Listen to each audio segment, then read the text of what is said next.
Las Vegas historical moments, 1920s.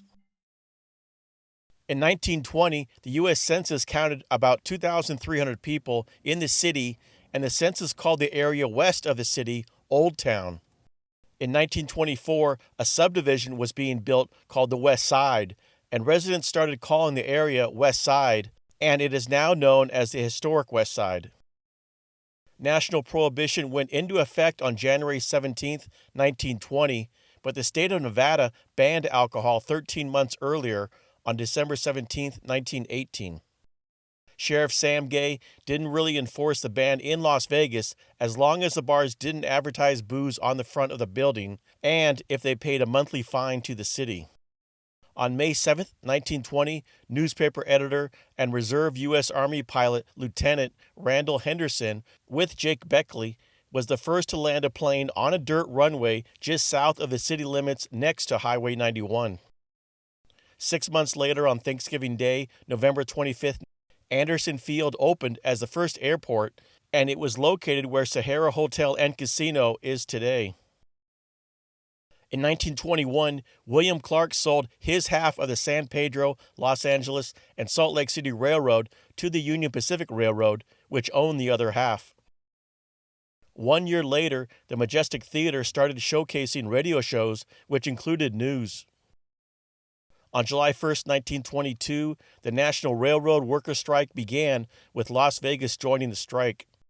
In response, Union Pacific Railroad moved their repair shops to Caliente, about 120 miles to the north, and laid off hundreds of workers.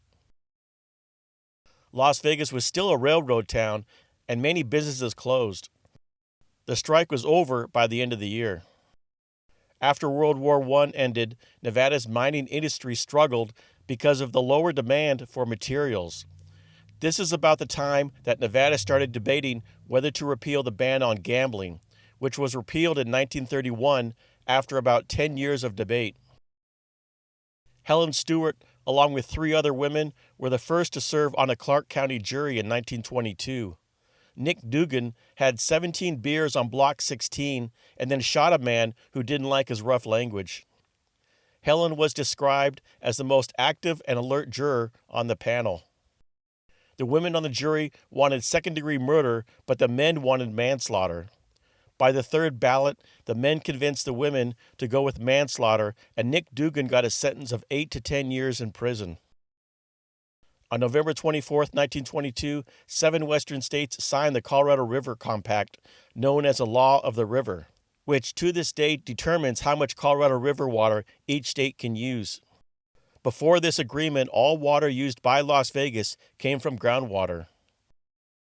The Las Vegas Land and Water Company drilled the first well near the Las Vegas Springs for the city's water use in 1923.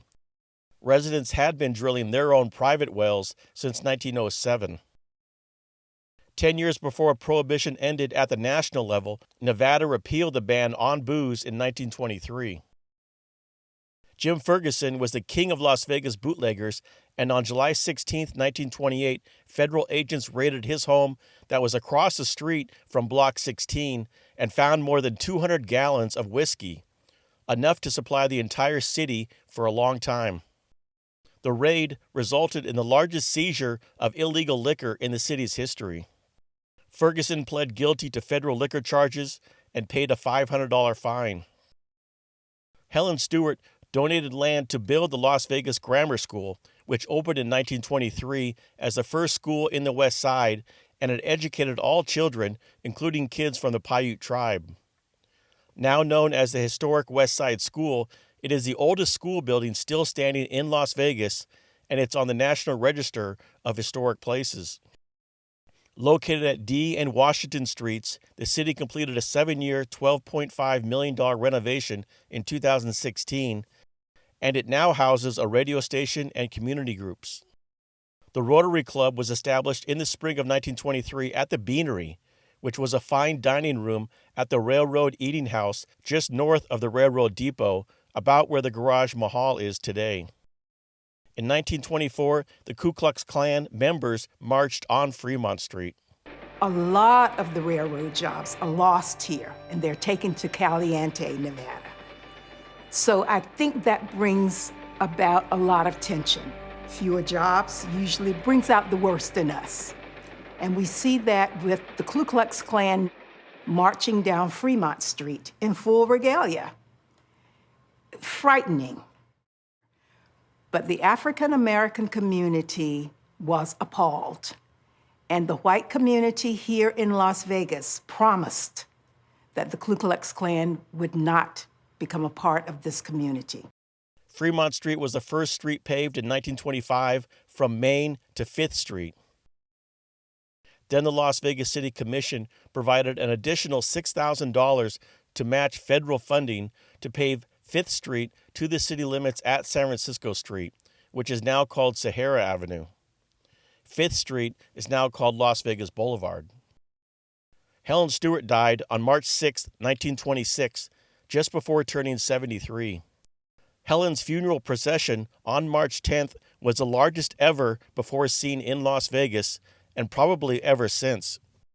People came from all over the West to attend the funeral, and Las Vegas was shut down for the day.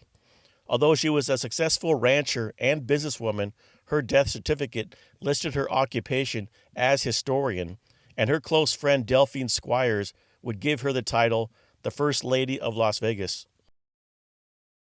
Anderson Field was renamed Rockwell Field in 1926, and on April 17th, the first scheduled commercial flight in Las Vegas arrived on an oiled runway.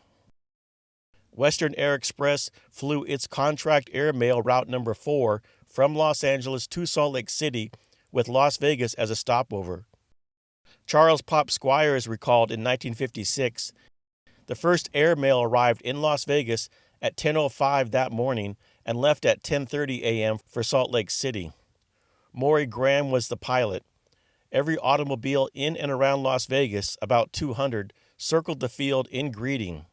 For several years, we thought of air travel as hazardous, and a flight was an adventure. Early on, passengers had to sit on sacks of mail. The first 4 pilots were known as the 4 Horsemen. In 1927, the first city water pipe was installed that delivered water to the west side, about 20 years after downtown got its first water pipe. The El Portal Theater opened on Fremont Street on June 21, 1928, and it was the first building in Las Vegas to have air conditioning. The first movie was The Ladies of the Mob, featuring superstar Clara Bow. Parts of the theater facade is still standing today, but the interior has been removed. In 1928, the Overland Hotel was displaying a new neon gas electric sign of the most modern design, adding considerably to the appearance of that section of the city. Only the word hotel was lit up in neon.